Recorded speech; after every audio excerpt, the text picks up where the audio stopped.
துதிப்போர்க்கு வல்வினை போம் துன்பம் போம், நெஞ்சில் பதிப்போர்க்கு செல்வம் பலித்து கதித்தோங்கும், நிஷ்டையும் கைகூடும் நீ மலரருள் கந்த சஷ்டி கவசந்தனை, அமரரிடர் தீர அமரம் புரிந்த குமரனடி நெஞ்சே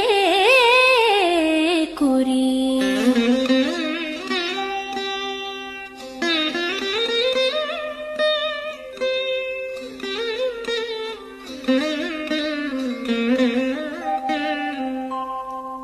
சஷ்டியை நோக்க சரவண பவனார் சிஷ்டருக்குதவும் செங்கதிர்வேலோன் பாதம் 2